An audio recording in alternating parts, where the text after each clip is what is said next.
প্রকৃতির এক টানা রুদ্ররূপে মুহূর্তেই যেন ওলটপালট হয়ে গেল পাহাড়ের চেনা জনপদ।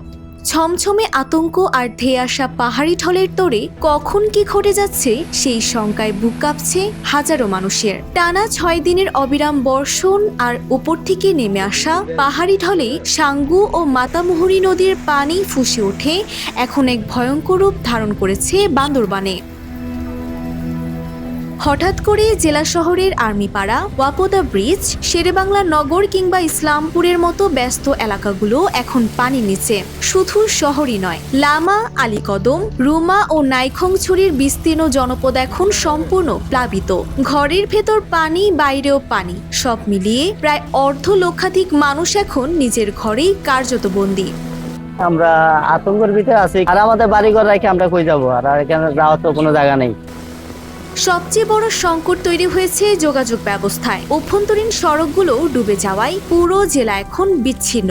কোথাও হাঁটু সমান, কোথাও আবার কোমর সমান পানি। ছোট যানবাহন চলাচল একেবারেই থমকে গেছে। ফলে সাধারণ মানুষকে এখন নিত্য প্রয়োজনীয় কাজে এক জায়গা থেকে অন্য জায়গায় ছুটতে হচ্ছে নৌকায় করে, যেখানে গুনতে হচ্ছে অতিরিক্ত ভাড়াও।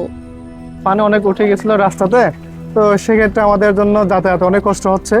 এবং এখানে যেখানে 10 টাকা ভাড়া ছিল, এখন প্রায় প্রতিজনে 100 থেকে 150 টাকা পর্যন্ত ভাড়া দেওয়া হচ্ছিল।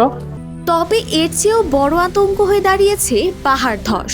গত বৃহস্পতিবার ভোরে লামা উপজেলায় ঘটে যাওয়া পৃথক দুটি পাহাড় ধসের ঘটনায় একই পরিবারে 3 জন সহ প্রাণ হারিয়েছিল 5 জন। এই ঘটনা পুরো এলাকায় এক স্তব্ধতা ও শোকের ছায়া নামিয়ে এনেছে।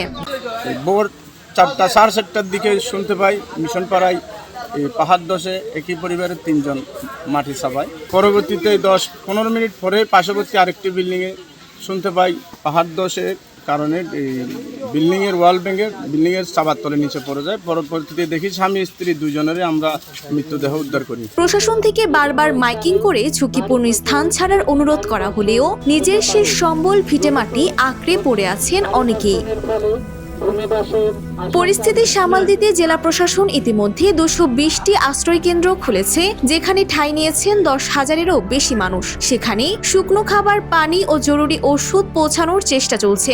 ওই 25-26টা পরিবার, আমি যেহেতু 50 প্যাকেট ত্রাণ নিয়ে এসেছি, তা থেকে 16টা, 17, 18, 20টার মতো দিয়েছি। ওই 26টা পরিবারে 20 প্যাকেট ত্রাণ। আমাদের আশ্রয় কেন্দ্রে যারা আছে তাদেরকে পর্যাপ্ত পরিমাণ শুকনো খাবার দেওয়া হচ্ছে। আমাদের স্টকে এখনো শুকনো খাবার পর্যাপ্ত পরিমাণ আছে। তবে প্রকৃতির এই বৈরী রূপ আর কতদিন সাধারণ মানুষকে এভাবে দিশেহারা করে রাখবে, সেই উত্তর এখনো অজানা। কখনো রোদ, আবার কখনো মেঘ হয়ে ঝরছে বৃষ্টি। টানা 6 দিন ধরে বৃষ্টিপাত অব্যাহত থাকায় বিপদসীমার উপর রয়েছে বান্দরবানে সাঙ্গু ও মাতামুহুরী নদীর পানি। ফলে এখনো জেলার অর্ধলক্ষাধিক মানুষ পানির বন্দী। তারা এখন প্রহর গুনছেন কখন থামবে বৃষ্টি, কখন ফিরতে পারবেন নিজ বসত ভিটায়। মংহাইতি মার্মা, বাংলাদেশ বুলেটিন, বান্দরবান।